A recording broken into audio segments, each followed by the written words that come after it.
2-3 बता दीजिए सुबह सुबह। हाँ। नहीं, बीजेपी की तैयारी देखिए, बीजेपी ने पुडुचेरी में एआईएनआरसी के साथ सरकार बनाया। बीजेपी ने वहां कोई मंत्रिमंडल में विशेष डिमांड किए हुए बीजेपी ने क्या किया कि 3 डोमिनेटेड विधानसभा में सीट थी वो लिया, और इस बार पुडुचेरी की लोकसभा की चुनाव लड़ रही है। तो बीजेपी ने कभी भी सत्ता में पावर के बजाय अपने स्पेस को बढ़ाने पर, देश में पावर है ना, देश में पावर है, they look for the bigger picture, they look for the bigger picture. But Congress को स्मार्ट होना पड़ेगा, कांग्रेस को राहुल गांधी के बियॉन्ड सोचना पड़ेगा। सुचारिता, आप देखिए ना, ऐसा लगता है कांग्रेस ने इलेक्शन लड़ा भी तो सिर्फ परिवार के लिए। वायनाड में लड़ा, रायबरेली में लड़ा और थोड़ा बहुत अमेठी में लड़ा, और आज उस सबका रिजल्ट पता आएगा। कांग्रेस थी कहाँ? उत्तर प्रदेश में कांग्रेस चुनाव लड़ी कहाँ? रायबरेली और अमेठी के आगे। और ऐश्वर्या, जब आप बता रहे हैं रायबरेली में कांग्रेस के सारे बड़े नेता, मुख्यमंत्री, पूर्व मुख्यमंत्री कैंप कर रहे थे रायबरेली की सीट के लिए। अगर इतनी मेहनत बाकी सीटों पर की होती तो शायद एग्जिट पोल के नतीजे भी कुछ और होते, लेकिन वो कैंपिंग सिर्फ रायबरेली की सीट के लिए, क्योंकि अब रायबरेली नाक की लड़ाई हो गई है राहुल गांधी। क्योंकि वायनाड से राहुल गांधी इज डाउटफुल। और मैं बताऊं कि अभी जो विधानसभा चुनाव 2022 में हुआ है, वहां पर अगर रायबरेली के लोकसभा सीट की अगर हम बात करें तो कांग्रेस का जमानत जब्त हुआ है, 13.15% वोट आया है, जबकि समाजवादी पार्टी को कांग्रेस की अपेक्षा 3 गुना वोट आया है। मैं तो इस पर सवाल उठाता हूं कि जो वहां गठबंधन हुआ तो अमेठी और रायबरेली दोनों सीट पर समाजवादी पार्टी का उम्मीदवार होना चाहिए था।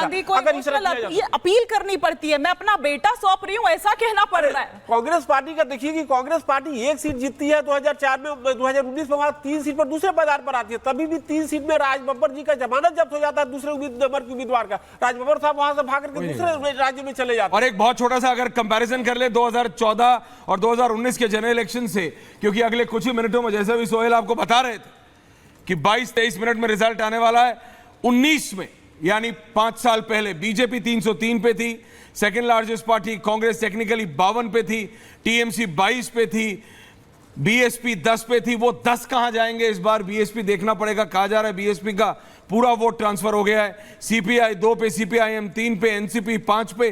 तो ये जो विपक्ष है ना, जो कांग्रेस प्लस है, वो प्लस कहां रहेगा वो देखना पड़ेगा। 14 में बीजेपी 282 पे थी, बीएसपी 0 पे थी, सीपीआई 1, सीपीआईएम 9, कांग्रेस 44 और एनसीपी 6 अब है। तो ये देखना पड़ेगा कि ये कांग्रेस प्लस की तरह। देखिए और इसके बाद सीधा सोहेल रिपोर्टर्स के पास। जल्दी बताइए। Congress party will still remain number 2 party, क्योंकि वहां पर मैंने यहाँ पर ममता बनर्जी दूसरे नंबर की पार्टी हो सकती थी अगर बीजेपी वहां मजबूत नहीं। पर बंगाल में तो सुचारिता हमने देखा है कि किस तरह से बीजेपी सिंगल लार्जेस्ट पार्टी निकल के आने के बिल्कुल। अगर बीजेपी पहले की तरह वहां कमजोर होती तो ममता बनर्जी दूसरे नंबर की पार्टी। वोट शेयर में ममता बनर्जी का वोट शेयर पश्चिम बंगाल में गिर सकता है, ये उनके लिए चिंता की बात है। अगर बीजेपी पश्चिम बंगाल में लीड लेती है तो ये एक तरह से कहा जा रहा है कि वही होने वाला है जो पहले लेफ्ट और टीएमसी के बीच हुआ।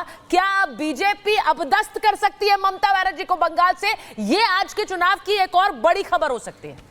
लेकिन ये तस्वीरें मैं आपको दिखा रहा हूं, रवि किशन को आप देख रहे हैं, सीधी तस्वीरें रवि किशन को की आप देख रहे हैं। गोरखपुर से चुनाव लड़ रहे हैं, योगी आदित्यनाथ की सीट। योगी आदित्यनाथ ने खुद रोड शो किया। रवि किशन को आप देख रहे हैं, जहां से जीत की पूरी संभावना जताई जा रही है रवि किशन की। पिछली बार यहां से चुनाव जीते थे रवि किशन, और इस बार भी एग्जिट पोल इशारा कर रहे हैं कि रवि किशन ये बाबा की सीट है सकते हैं। बाबा की सीट है, बाबा ने हैंड ओवर की है।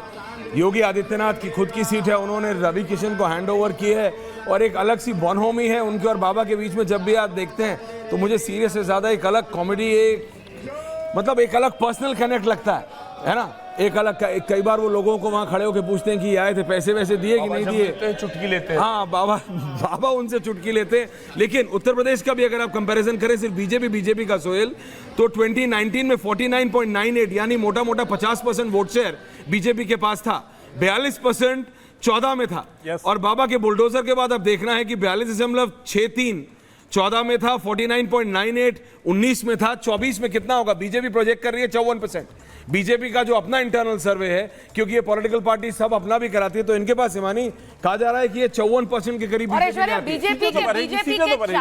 बीजेपी के 40 सांसद यूपी से 50% से ज्यादा वोट लेकर जीते थे। तो आप ये सोचिए कि ये जो वोट शेयर है, ये इंडिविजुअल सांसदों का वोट शेयर भी किस तरह से बढ़ा। 2/3 सांसद 50% ज्यादा वोटों से जीते। तो ये भी यूपी का एक गणित। बीजेपी जल्दी बीजेपी के 2014 में 136 सांसद 50% अधिक से अधिक वोटों से जीते थे, और यह संख्या 2019 में 224 हो गई है। जी अभय जी, एक छोटे से ब्रेक के लिए रुक रहे हैं। रवि किशन क्या कुछ कह रहे हैं, सुनिए जरा। वो वंचितों, बेटियों, माता, मातृशक्ति सब ने, किसानों ने, एक एक व्यक्ति ने, एक एक गरीब जो लाभार्थी रहा, वो आज प्रधानमंत्री जी को तीसरी बार प्रधानमंत्री बनाने जा रहा है। समस्त देश को, इस भारत को, इस नए भारत को, इस राम राज्य वाले भारत में सभी को ढेर सारी शुभकामनाएं। जय श्री